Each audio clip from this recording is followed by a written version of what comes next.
네, 시면 상한가 오늘도 특이점으로 먼저 출발해 보겠습니다. 오늘 증시 어떻게 마무리가 됐는지 함께 먼저 살펴보시죠. 말씀드린 대로 코스피만 올라간 하루였습니다. 코스피는 0.7% 이틀 연속 올라가고 있습니다. 2,576포인트까지 올라간 모습입니다. 외국인이 1,375억 원가량을 매수하면서 올라갔고요. 코스닥은 반면에 1.6%가량 빠졌습니다. 말씀드린 대로 제약바이오, 로봇, 2차 전지에서 부진한 모습을 가지고 가다 보니 외국인들은 오늘 코스닥에서 많은 물량을 좀 팔았습니다. 자, 오늘 좀 눈여겨볼 만한 것은 원달러 환율 12원가량 내려가기도 했습니다. 1,442원까지 내려갔습니다. 자, 국장에 대해서 어떤 전망을 좀 가져가야 할지 지금부터 이야기 나눠보겠습니다. 오늘 함께할 매니저 화목한 화목팀 나왔습니다. 이가람 매니저, 조기준 매니저, 김흥태 매니저 나왔습니다. 어서 오세요. 안녕하세요. 네, 안녕하십니까. 자, 그럼 이제 바로 시장 이야기 들어가서 시장 전략 하나하나씩 좀 잡아가 보도록 하겠습니다. 오늘 눈에 띄었던 섹터를 하나 본다면 아마 여기지 않을까 싶습니다. 첫 번째 특이점 지금 들어갑니다. 첫 번째 특이점 열어주시죠. 넷플릭스 없는 중국을 노려라. 아마 너자 뭐 이런 것도 있었고요. 국내에서는 지금 봉준호 감독의 미키 17이 흥행을 하고 있다고 합니다. 이런 이슈들과 관련해서 미디어 컨텐츠 종목들이 오늘 좀 올라간 모습을 보여줬습니다. M83이죠. 이게 중국 영화 너자2가 3억 관객 돌파를 했다면서 상한가에 오늘 들어가기도 했고요. 반면에 지금 중국은요, 이 중국 양회 전인대가 트럼프의 의회 연설에 좀 많이 묻혔습니다. 여기서 좋은 얘기가 좀 나왔다라고도 합니다. 올해도 5%의 성장률을 중국이 좀 제시하기도 했고요.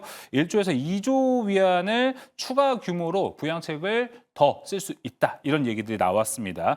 최근에 일주일에 한 번씩 이 중국 한알령, 중국 경기 재개 이런 얘기를 좀 나누고 있는 것 같은데요. 자, 조기준 매니저님. 중국 한알령 기대감이라든지 이 중국과 관련된 소비 관련주들 우리 이제 이건 관심 범주에 좀 들여놔야 합니까 현재? 뭐 계속적으로 관심 범죄 들어놓고요. 근데 이게 이제 연속성이 있는 건 아니고 계속적으로 한번 슈팅이 나오면 며칠 또 일주일, 이주일 쉬었다가 뭐 한 달을 쉬기도 하고 쉬어가는 국면이 있다라고 보시면 될 것 같고 M83은 뭐 한한령 해제 때문에 그런 게 아니고 이제 그렇죠. 너자라는 어떤 영화의 어떤 이슈, 뉴스에 의해서 개별 종목으로 이제 개별적인 상승세가 나온 것 같고 그렇지만 오늘 뭐 최근에 이제 코스맥스랑 화장품 관련주들은 계속 강한 상황인데 네. 오늘 미국 시장이 사실은 또 밀립니다. 그러니까 미국 시장이 약하고, 그러니까 선물 지수도 약하고, 거래소 우리 코스피는 강한 측면에 있지만은 장중에 보면은 이제 미국의 나스닥 선물이라든지 S&P 선물이 마이너스 나고 있는 상황에서 오늘 딱 봤더니 거의 다 파란불인데 딱 한 종목이 플러스더라고요. 어디죠? 알리바바 홀딩스. 그러니까 이제 중국 관련 주들이 강하다라는 거죠. 그러니까 지금 현재 트럼프가 중국 때리기를 열심히 하고 있는데 시진핑은 지금 콧방귀도 안 끼고 있는 상황이지 않는가 생각이 들고요. 그러니까 이제 트럼프 1기 때 한번 당해봐서 2기 때도 보면은 이제 시진핑은 뭐 영구집권이고 트럼프는 해봐야 4년이고 또 중간 선거까지 2년만 기다리면 된다라는 정책으로 해서 제가 보기에는 미국의 어떤 중국 때리기를 하더라도 무대응으로 가는 게 아닌가. 그러니까 어느 정도 그러니까 강력한 대응보다는 그냥 내수 살리기 쪽으로 가는 게 아닌가라는 생각이 들고 있고 그래서 네. 중국 관련 주식들 최근에 상해 종합이라든지 굉장히 강합니다. 그래서 내수도 강한 측면도 있고 경제 성장률도 올라간 측면도 있고 최근에 중국에서 보면은 테슬라가 판매 대수가 2월 달에 줄어온 거를 BYD가 채웠다라고 합니다. 그래서 테슬라는 뭐 50% 감량 이제 판매 대수가 줄었는데 BYD는 더 늘어나는 측면이 있기 때문에 제가 보기에는 이제 그런 측면에서 보면 중국의 경제 성장률이 올라가면서 미중 갈등이 나오고 있지만 훨씬 더 긍정적으로 봐야 될 것 같고 그래서 한한령 해제뿐만 아니라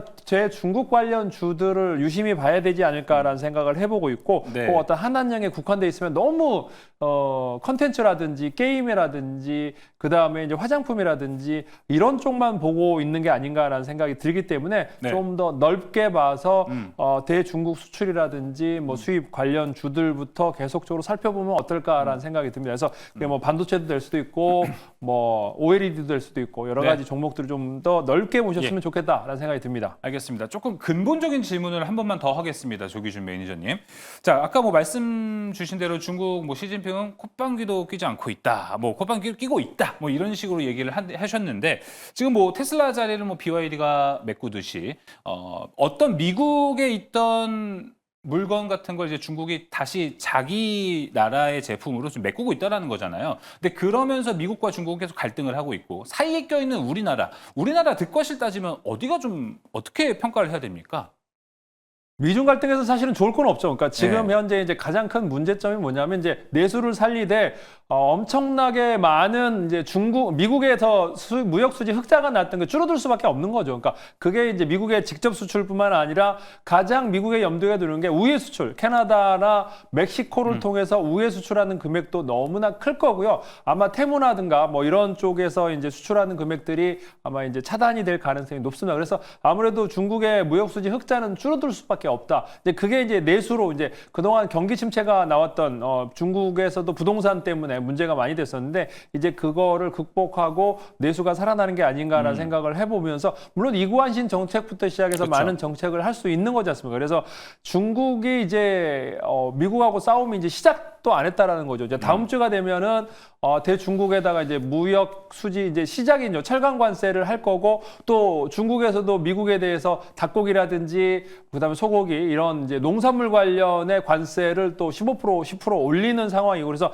다음 주에 이제 막상 붙었을 때 이제 그걸로 끝나는 게 아니고 더 이제 문제를 더 올릴 거죠. 관세를 더 올린다고 하면 아무래도 주가 증면이라든가 여러 종목은 그러니까 안 좋을 수는 있습니다. 근데 네. 이제 한 번씩 우리가 겪었고 미국은 이제 캐나다라 이제 멕시코 쪽에서 보면은 이제 자동차 관세를 이제 면제를 하기로 했잖아요. 그러니까 자동차 관세는 때리면 안 되는 겁니다. 왜냐하면 엄청나게 많은 포드나 GM이나 테슬라도 캐나다에서 생산되는 제품을 쓰기 때문에 다행히 이제 우리의 현대차, 기아차도 또 뭐 이제 이제 가전은 포함이 안 됐거든요. 자동차만 돼 있기 때문에 좀 한시름 났지만은 아직도 이제 앞으로 가야 될 길이 너무 많다. 그러니까 그런 것들이 하나 둘씩 해결하다 보면 그러니까 중요한 거는 처음에 맞을 때 아프지 그 다음에 맞을 때는 조금씩 이제 비껴갈 길이 있지 않을까라는 생각을 해보고 있습니다. 알겠습니다. 자, 미국과 중국 사이에 우리나라에 대한 이야기까지 한번 다 같이 함께 나눠봤습니다. 자, 반면에 이제 중국이 우리나라한테 그나마 좀 득이 될 수 있는 거는 그동안 계속 닫아왔던 이 한알령을 해제하느냐 안 하느냐가 일단 증시에 영향을 미칠 것 같습니다. 이가람 매니저님, 우리가 2주 전에도 얘기를 했었고 1주 전에도 얘기를 했던 것 같습니다. 하지만 매니저님들 똑같이 얘기했던 게 한알령 말고도 한알령을 차치하고도 괜찮은 종목들을 보는 걸 매니저님도 얘기를 많이 해주셨거든요. 지금도 유효합니까 그 전략이? 아니면 한알령을 좀 기대해도 됩니까? 그래도 뭐 그쪽이라고 하게 되면 대표적으로 보는 게 엔터 쪽이 될 것 같은데요. 예. 근데 엔터 같은 경우는 한알령에 대한 너무 큰 기대를 가져가기엔 좀 이르지 않나라고 생각을 하고 있고 다만 이제 뭐 관세로부터 좀 자유로운 세터에 있다라는 게 있다 보니까 강세가 이어지고 있는 것 같은데 다만 이제 왕이 같은 경우도 한국에 오지 않는다라고도 얼마 전에 나왔었기 때문에 결국 이 한알령에 대한 것들은 좀 기대감을 낮추는 게 맞을 것 같고요. 다만 이제 오늘 같은 경우도 뭐 석유화학대도 올라가고 그쵸. 결국 유가가 내려가다 보니까 유가가 내려간 상태에서 중국은 경기 부양책 펼치겠다. 거기다가 이제 여러 가지 관세가 붙다 보니까 최근에 올라가는 게 대상도 올라가는 게 있었고 그 외에는 화학 쪽에서는 금호석유나 롯데케미칼, 효성 관련된 종목들도 그랬었고 결국 이제 화학 주제가 자꾸 올라간 상태에서 네. 오늘 같은 경우도 철강들 현대제철이 올라가다 보니까 이제 더불어서 포스코 호디스까지 올라가면서 결국 이제 완전 아래에 있던 그냥 완전 약간 루저였던 종목들이 또 강대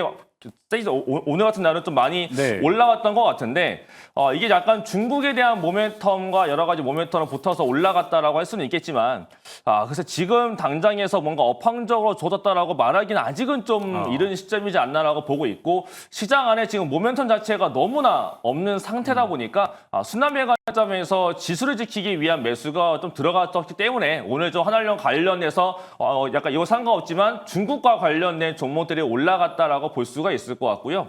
뭐 한알령 관련해서 미디어도 있고 엔터도 있겠지만 이쪽까지는 아직은 좀 저는 이르지 않나라고 좀 말씀을 드리고 싶습니다. 네, 알겠습니다. 어떻게 보면은 계속해서 유효한 전략인 것 같고 오히려 지금 시장을 관통하는 키워드는 한알령 해제보다는 오히려 경기 부양책 여기에 따른 시클리컬 종목들, 바닥에 있던 시클리컬 종목들이 올라가고 있는 추세, 여기를 좀 얘기를 해 주셨습니다. 김웅태 매니저님도 같은 의견입니까? 한한령 기대감에 대해서는? 저는 조금 다릅니다. 저는 한한령 기대를 이제는 조금 해도 기대된다. 되지 않을까라고 생각을 하는데, 근데 중국에서는 한한령을 한 적이 없다라고 얘기를 하고 있죠. 한 적 없다 우리. 네, 맞아요. 그죠? 근데 그것도 말이 안 되는 게 16년에 사드 배치하고 나서부터 17년부터 한한령 발령을 했는데 네. 그 증거까지도 가지고 있는데도 안 했다고 하는데 참 믿을 수 없는 국가가 되지 않나. 그렇죠. 예. 아무튼 뭐 그건 그거고요. 어쨌든 간에 이 한한령 해제에 대한 기대감이 이제 5월 달로 기대를 다 보고 있는데 이번에 왕이 장관이 이제 방문이 이제 불발됐잖아요. 네. 불발됐지만은 굳이 방한을 하지 않아도 중국에서 이제 문화 콘텐츠를 개방을 한다라는 소식이 나온다라고 하면은 그렇게 할 수밖에 없는 게 이 내수 문제를 또 활성화시키기 위해서는 어느 정도에 대한 이제 수입 구도를 맞춰야 되는데 지금은 엔터사들이 한한령에 대한 키워드라고 다들 보고 있지만 예. 사실 엔터라든지 화장품이 한한령하고는 물론 직접적인 연관은 없겠지만은 그래도 어느 정도의 영향이 있지만 직접적인 연관은 없다라고도 보고 있는데 그것보다도 저는 오히려 한한령에 대한 키워드를 봤을 때 문화 콘텐츠라든지 웹툰 이런 드라마를 제작할 수 있는 이런 영상기기라든지 저는 게임 쪽이 오히려 더 수혜를 보지 않을까라고 보고 있거든요. 오늘도 마찬가지로 이런 한한령에 대한 키워드 소식들 때문에 넥슨 게임즈라든지 뭐 넷마블, 뭐 컴투스 홀딩스 이런 종목들이 오늘 시장에서 좀 강한 흐름을 보여왔기 때문에 오히려 한한령에 대한 키워드를 보고 한다라고 하면은 엔터라든지 화장품주를 보는 것보다도 일단 게임이 워낙에 많이 빠져 있었기 때문에 오히려 게임주들 판권이 늘어나면 오히려 또 수혜를 가장 크게 보는 게 네. 게임 업종이기 때문에 오히려 게임 쪽을 보는 게 낫겠고 오늘에서 한한령에 대해서 키워드로 왔지만 너자2? 너자2가 이제 뭐 요거는 한한령은 아니죠. 그렇죠. 한한령 아니죠. 너자2 때문에 뭐 3억 명, 중국의 3억 명이 뭐 관객 수가 늘었다라고 해서 네. 거기에 따라서 그 영화에 참여했던 기업, 그러니까 역시 뭐 VFX라든지 이런 M83인가요? 네, M83이 M83. 뭐 했다고 해서 뭐 그 상한가까지 한번 들어가는 모습을 보이는데 그런 것은 단발성 이슈로 좀 올라왔던 거고 또 이번에 미키 17이라고 해서 이번에 봉준호 감독의 영화도 개봉하면서 맞아요. 또 거의 5일 만에 100만 관객이 또 달성을 하면서 그와 관련된 뭐 덱스터라든지 뭐 스튜디오 미러라든지 이런 종목들이 강했던 거지 그 외적으로는 좀 단발성 이슈가 좀 크지 않나라고 보고 있고요. 네. 한한령 키워드로서는 좀 안 오케이. 봐도 되지 않나 네. 보시면 될 것 같습니다. 지금 그러니까 저희가 첫 번째 특이점으로 얘기하고 있는 미디어 콘텐츠 자체는 한한령과는 좀 따로 떼어두고 우리가 봐야 되는 투자 포인트를 가져야 될 것 같습니다. 하지만 오늘 시장에서 모처럼 좀 미디어 콘텐츠들이 강하게 올랐기 때문에 개별 종목들로 좀 보면 좋을 것 같습니다. 김은태 매니저님 아까 뭐 너자, 미키 다 얘기해 주셨습니다.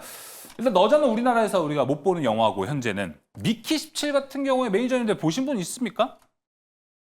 저요. 매니저님 보셨어요? 네. 어떻습니까? 전 아직 못 봐가지고. 아무런 기대를 하지 않았었고 예. 저는 예고편도 안 보고 어떤 영화인지 모르고 가서 봤기 때문에 저는 굉장히 잘 보고 나왔고요.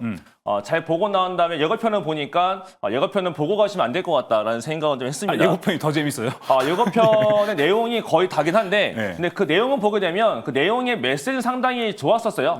확실히 저 봉준호 감독의 작품이구나라는 그렇죠. 생각이 드는 건데 하지만 그 이전의 영화들과 비교해 보게 되면 메시지의 강도는 조금 약한 것 같고 하지만 뭐 굉장히 좋은 의미의 영화였다라고 저는 생각이 들고 영화 또한 굉장히 좋았다.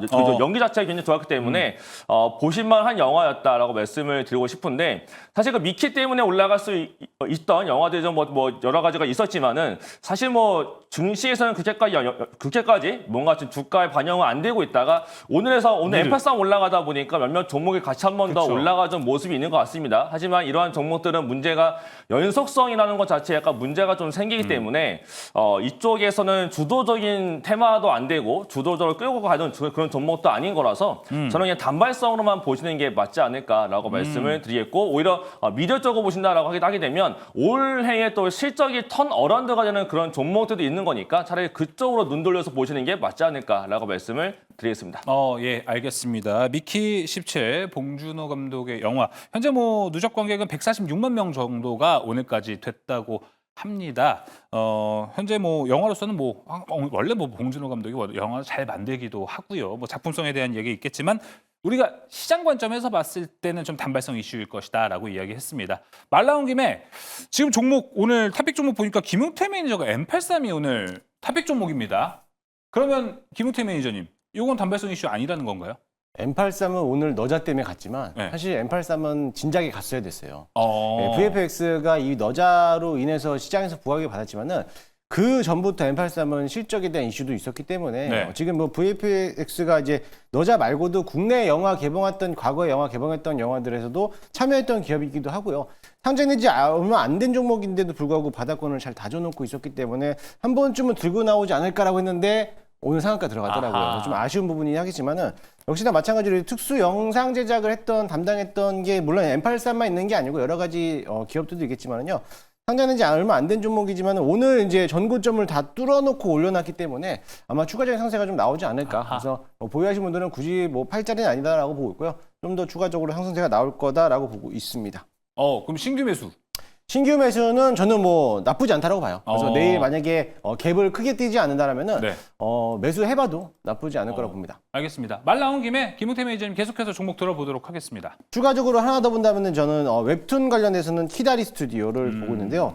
키다리 스튜디오도 역시나 마찬가지로 지난번에도 과거에도 말씀드렸지만은 우리 웹툰 원작이 드라마라든지 영화 제작을 많이 하고 있고 사실 지금에서는 넷플릭스가 중국에서는 반영이 안 되고 있습니다. 네. 그런데도 불구하고 중국에서는 한국 컨텐츠, 우리나라 컨텐츠를 많이들 상영하고 있기 때문에 그에 따라서 이제 키다리 스튜디오 웹툰이 넷플릭스 말고도 그 외쪽으로서 또 영화 제작들이 더 들어간다라고 하면은 오히려 더 호재를 줘보고 있고요. 특히나 중국에 대한 의존도보다는 지금 키다리 스튜디오 웹툰 원작이 일본에서도 많이 인기를 갖고 있어요. 그래서 일본에도 판매량이 증가되고 있기 때문에 오히려 웹툰 관련된 기업들도 바닥권에서 매수를 해봐도 좋을 것 같습니다. 네, 알겠습니다. 웹툰까지 키다리 스튜디오 이야기 들어봤고요. 조기준 매니저의 탑픽 종목도 한번 들어볼까요? 저는 이제 뭐 키즈 컨텐츠 쪽을 보는 게 어떨까라는 생각이 듭니다. 키즈. 이제 뭐 한한령 해제가 언제 될지 모르겠고요. 그거랑 상관없이 키즈 컨텐츠는 뭐 제한을 안 하고 있는 상황이고 거기에 TV 방송을 계속적으로 시청할 수 있게끔 하고 있는 게 이제 티니핑 인기가 뭐 중국에서도 1위고 1, 2, 3위고 그다음에 아시아 시장에서도 인기가 있는 한국의 디즈니를 꿈꾸는 SAMG 엔터를 첫 번째 순으로 보고 있고요. 예. 두 번째가 이제 뭐 핑크퐁 관련해서 상장한다는 얘기가 있는데 언제 상장할지는 모르겠습니다. 하겠죠. 근데 삼성 출판사랑 해서 이제 두 개, 그러니까 키즈 그쵸. 관련해서 우리나라 전 세계적으로 인기가 가장 높은 종목들, 그래서 삼성 출판사와 SMG 네. 엔터 두 개를 보시면 좋을 것 같습니다. 네, 두 개 다 핑이 들어갑니다. 쌈지엔터와 삼성 출판사 이야기 들어봤습니다. 키즈 쪽을 집중하고 있는 조기준 매니저고요. 이가람 매니저님 종목 한번 들어볼까요? 오늘 지금 미디어가 주제긴 한데 저는 중국을 바라보신다라고 하게 되면 오늘 올라오고는 뭐 철강이나 화학주 아니면은 네. 제가 봤을 때는 건설 중장비가 저는 앞으로 더 올라갈 걸 보기 때문에 중국 쪽 보신다면은 건설 중장비 다시 한번 관심 있게 보시면 좋을 것 같고요. 그다음에 저 주제에 맞는 미디어 쪽에서 한 점만 본다라고 하게 되면 중국과 연관성이 또 떨어지는 종목인데 SBS라고 있습니다. SBS 같은 경우는 이제 넷플릭스에 올해부터 이제 그 미디어가 들어가기 시작하면서 SBS는 그동안 멀티플이 없었고 영업이익이 못 나오는 종목이었는데 새롭게 넷플릭스 쪽으로 이제 작품들을 다 넣기 시작한 첫 해이기 때문에 아마 올해 하반기부터는 매출과 영업이익이 꽤나 많이 다시 한 번 더 성장할 것으로 보여지고 있는 게 SBS입니다. 그래서 아마 미디어가 한 번 더 올라가기 시작한다라고 하게 되면 SBS가 또 올라갈 수 있는 거니까 뭔가 턴 어라운드에 대한 종목 보신다면은 SBS를 보시면 될 것 같습니다. 네, 알겠습니다. 서울 방송이죠. SBS 이야기 들어봤습니다. 자, 그럼 이제 첫 번째 특이점 미디어 컨텐츠랑 관련된 이야기 한번 나눠봤습니다. 두 번째 특이점으로 넘어갑니다. 두 번째 특이점 열어주시죠. 자, 미국과 중국 패권 경쟁 속에서 K-위성 한 자리 할 수 있을까? 아무래도 올해도 또 다른 키워드 AI 말고도 본다라면 우주 전쟁이 아닐까 이렇게 좀 생각이 듭니다. 트럼프도 여기에 대해서 엄청나게 큰 예산을 지금 책정하기도 했고요. 우리나라에도 계속해서 이벤트들이 생겨나고 있습니다. 오늘 그래서 그런지 한국 항공우주 중심으로 올라가고 있는 항공우주 섹터였는데요. 자, 김웅태 매니저님 먼저 보도록 하겠습니다. 여기가 이제 이슈도 되게 많고요. 기대감도 많이 받고 있습니다. 오늘의 강세 뚜렷한 이유는 뭐라고 보시나요? 사실 오늘의 강세는 어제 트럼프 대통령이 스타링크에다가 29조에 대한 지원을 하겠다라는 건데 이게 지원을 하게 된 계기가 뭐냐면은 미국은 땅이 워낙에 넓기 때문에 분명히 어느 한 일정 지역에 대해서는 오지, 그러니까는 인터넷이 설치가 안 되는 그쵸. 지역이 많습니다. 그 지역에 따라 가지고 정부가 지원금을 내면서 또 그것도 있지만 지역에 따라서 또 빈곤층이 또 이제 많이들 살고 있기 때문에 가격도 저렴하게 또 할 수 있게끔 지원해주는 정책인데. 이게 바이든 정부에서 나왔던 정책인데 이게 사실 인터넷을 그 오지에 대해서 광케이블 설치하는 기업들에게 오히려 지원금을 혜택을 많이 줬었어요. 그래서 거기에 따라 가지고 이번에 트럼프 대통령이 그 바이든 정책에 대해서 완강하게 부인하면서 이제는 광케이블 선을 들어가지 않고도 위성 안테나를 설치해서 사용하는 기업들에게도 똑같이 적용하겠다라는 건데 사실상 그렇게 했을 때는 위성 안테나를 사용할 수 있는 게 스타링크가 굉장히 많은 큰 지분을 갖고 있는데 마찬가지로 스타링크가 항상 사용할 때마다 막대한 지원금을 항상 받아갈 때는 거의 6조 정도만 가져갔었는데 이번에 29조라고 하면은 거의 5배.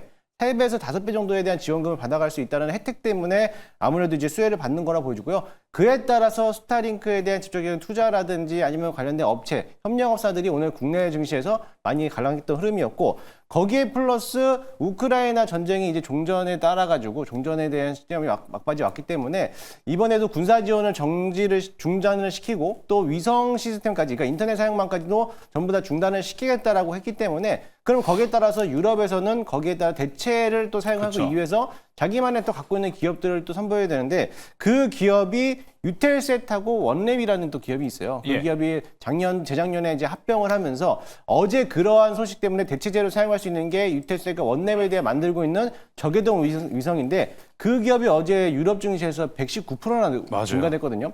그래서 거기에 들어갔던 지분 투자라든지 아니면 직접적으로 연관성이 있었던 기업들이 오늘 강하게 움직였고 또 내일 아침에 스타링크 제8차 발사가 예정이 되는데 그 외적으로서 국내에서도 아무래도 이제 국내 저궤도 위성을 앞으로 향후 2기를 더 발사를 하겠다라는 이제 포부를 밝혔기 때문에 그에 따라서 오늘 우주항공주들이 강하지 않았을까라고 보고 있고 또 우주항공이 강하면서 또 모체로 갖고 있던 발사체 네. 다시 말해서 방산까지도 영위하고 있던 기업이 오늘 시장에서 주도로 좀 올라왔다라고 보시면 될 것 같습니다. 알겠습니다. 여러 가지 좀 관통하고 있는 키워드는 현재 미국과 우크라이나의 협정 속에서 지금 뭐 광물 협정이랑 비롯해서 종전까지 가는데 미국이 뭐 계속 계약을 걸고 있죠. 제약을 걸고 있죠.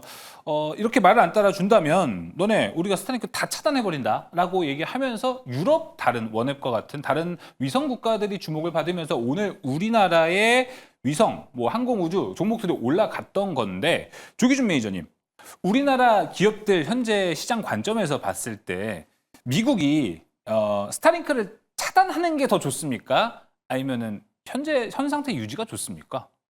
뭐 차단해버리면 제가 보기에는 이제 모든 게 젤렌스키나 모든 입장에서 보면 항복을 안 하겠죠. 더 이제 반발심을 사고 예. 어느 정도의 이제 그런 어떤 끈은 놔둔 상태에서 이제 차단한다 얘기를 하면서 협상을 해야지 막상 차단해놓고 그러면은 이제 다른 아까 대체제가 있지 원앱이라는 대체제가 있고 그러버리면 미국 필요 없어. 뭐 우리 한번 네. 그러니까 영국이나 더 유럽 EU 쪽에 선보일 수밖에 없고 그럼 EU랑 계약할 수도 있는 거죠. 이제 관물 계약을 그렇기 때문에 제 생각에는 노련한 협상가라면 그걸 차단하지 않고 그냥 엄포만 놓는 형태로 가지 않을까라는 생각이 듭니다. 네. 그러니까 뭐 잘 모르는 그러니까 이제 전략가들이 없다면 차단을 하겠죠. 근데 분명히 미국에서도 전략가가 있었고 그쵸. 트럼프가 분명히 이제 협상가기 때문에 네. 이제 차단할 거야라고만 엄포하고 막상은 차단하지 않는 상황일 거고 네. 제 생각엔 젤렌스키도 막상 광물 그쵸. 바로 갈게라고 하면서도 시간 끌기 하면서 여러 가지 대체 뭐 어떤 대안을 찾지 않을까라는 생각을 해봅니다. 그래서 뭐 바로 사인할 것 같지만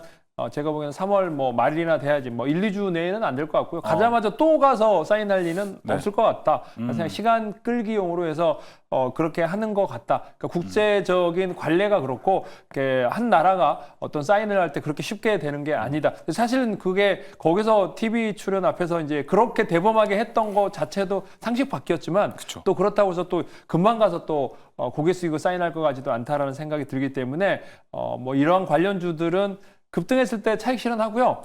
그 다음에 이제 한번 또 기다렸다가 또 뭐 매매를 하시는 거에 권해드리지 않을까. 계속적으로 이제 가져가기는 위험하다라는 생각이 들고 있습니다. 근데 이게 이제 종목들이 또 위성만 있는 게 아니고 방산도 엮여 있고 맞아요. 여러 가지로 또 엮여 있기 때문에 또 그 상황에 딱 그런 관련주라고 보기에는 어려운 종목도 있습니다. 그래서 딱히 제가 그런 얘기는 했지만은 위성 관련해서 뭐 올랐다고 그래서 너무 쫓아가고 그러지 마시고 반 정도는 수익 실현하시고 나머지 반 가지고 한번 또 추가적인 차익을 노려보셨으면 좋겠습니다. 네, 알겠습니다. 제가 안 그래도 여쭤보려고 했던 게 이런 흐름 안에서 우주항공이라든지 위성 종목들 과연 연속성 좀 가져갈까 이게 궁금했는데 현재로서는 그 부분은 좀 아닐 것 같습니다. 자, 그렇다면 이가람 매니저님, 이게 뭐 지금 뭐 방산이 많이 올라와서 어떤 수급들이 이쪽으로 들어갔다라고도 볼 수 있는 건가요?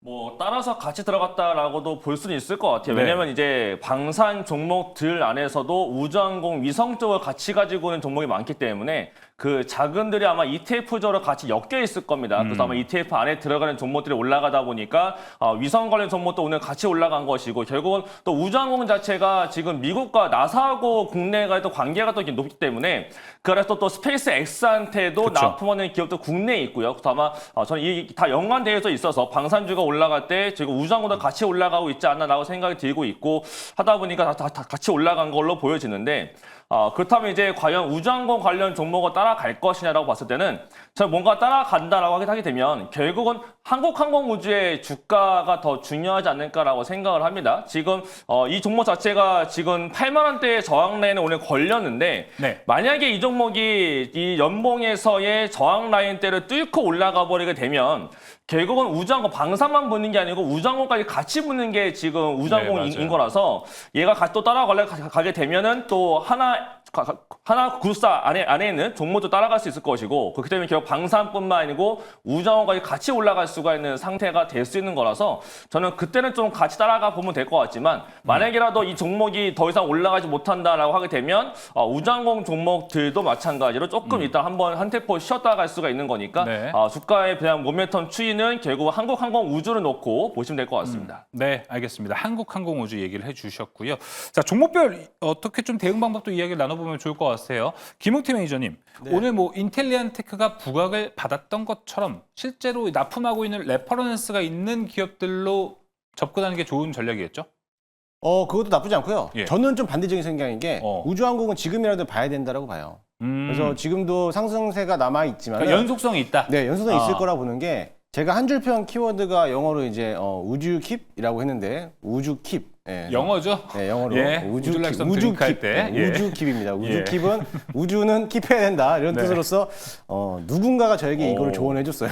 예. 그래서 써먹었는데 아무튼 제가 왜 그러냐면은 이번에 트럼프 대통령이 젤란스키 대통령과 회담할 때 엄청나게 고성이 오가갔단 말이에요. 맞아요. 그 정도 아는데 대통령을 바꿔야 된다라는 식으로 또까지 나왔어요. 네. 근데 이번에 트럼프 대통령 측근들이 반 젤란스키 이게 야당이죠. 야당 쪽에 대한 비밀리에 회담도 진행했다라고 한 소식이 나오면은 이게 진짜 대통령을 바꾸겠다는 거예요. 남의 나라 대통령을 바꾸겠다는 건 쉽지 않은 거거든요. 네. 그리고 그만큼에 대해서 지금 우크라이나 전쟁이 워낙에 경제 사정이 안 좋기 때문에 그에 따라서 손쉽게 내가 좀 더 우위에서 뭔가에 이 나라를 뭔가에 빼먹을 수 있으니까 빼먹을 수 있다라는 건데 그러면은 이번에 광물 협상도 그냥 솔직히 광물 협상 같은 것도 우리가 이만큼 지원해줬으니까 너네 이렇게 줘라라는 걸 그래서 끝낼 수도 있는 건데 거의 반강제적으로 뺏어가는 듯이 했고 만약에 이런 사태까지 왔으면은 정말로 스타일링크도 아쉬울 게 없거든요. 그래서 우주항공을 다 빼버릴 수도 있고 아니면 빼지 않더라도 너네들 사용료를 내라 지불을 해야 된다. 그거를 또 할 수 있기 때문에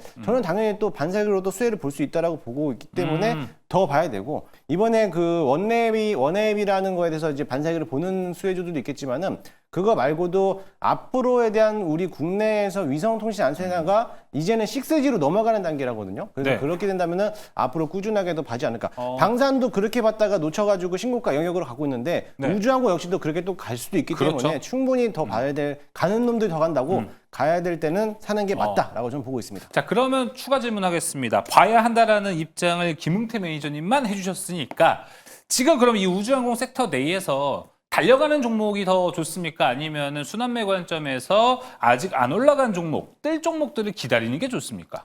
두 개를 다 사면 됩니다.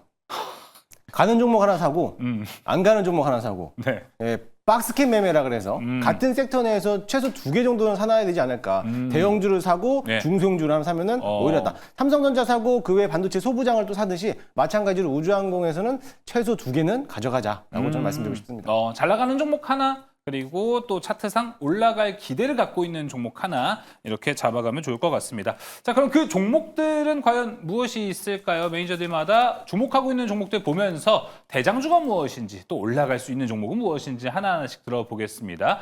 조기준 매니저님 종목 먼저 한번 들어볼까요?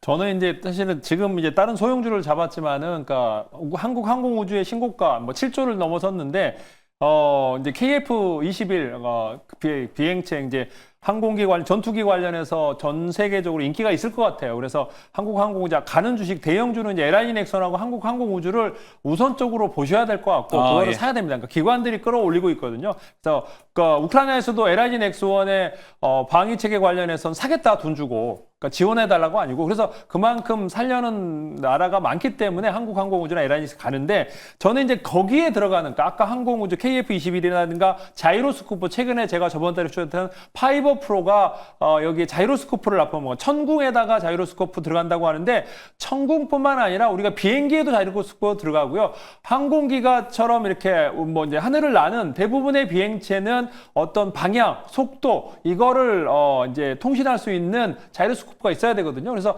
파이버 프로가 모든 해외에 이제 자이로스코프를 국산화한 유일한 회사다라고 보시면 될 것 같아요. 이거를 만들 수 있는 기업이 별로 없으나 나라도 많지도 않고요. 그래서 그와 관련된 파이버 프로를 보시면 될 것 같고, 네. 우리나라에도 위성체를 날릴 수 있는 민간 위성체 발사 기업이 있습니다. 이노스페이스라고요. 그렇죠. 이게 하이브리드 발사체를 만들고 있고, 올해 말부터 이제 내년에 지금 수주를 받고 있고, 내년부터 이제 직접적으로 이제 위성체를 쏘아 올릴 겁니다. 그래서 중소형 위성체를 쏘아 올릴 수 있는 이노스페이스까지 제가 보기에는 앞으로 주목해 볼 필요가 있다라고 말씀드리겠습니다. 네, 소형주들 파이버 프로와 이노스페이스까지 이야기를 좀 들어봤고요.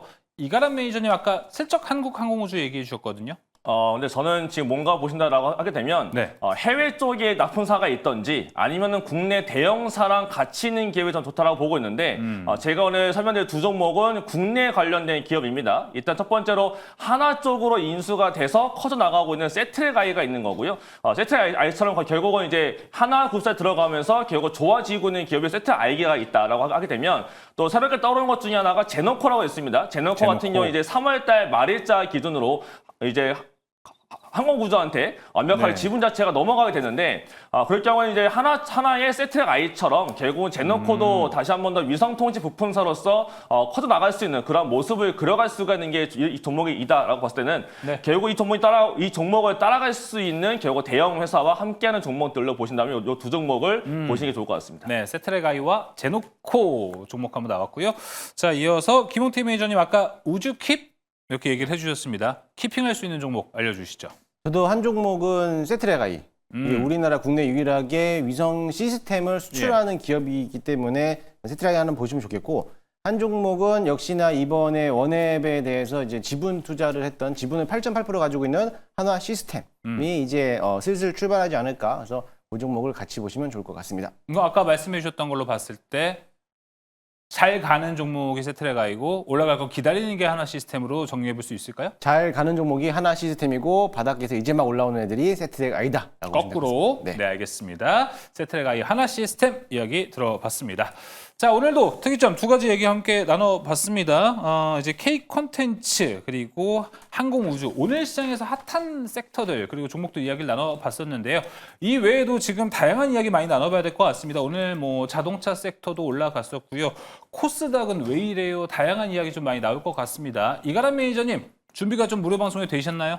네, 오늘 도대체 알상무는 왜 그랬나 모르겠습니다. 알상무, 알테오젠부터 해서 반도체 왜 빠졌는지 모르겠는데 이런 종목들 약간 좀 고민스럽다라고 하시는 분들은 제가 이런 걱정거리 날려버릴 수 있는 내용을 준비해놨으니까 내용 궁금하다라고 하시는 분들은 네. 10시 10분에 유튜브에서 오시면 되겠습니다. 알상무, 그 알상무. 네, 알겠습니다. 자, 이어서 조기준 매니저님.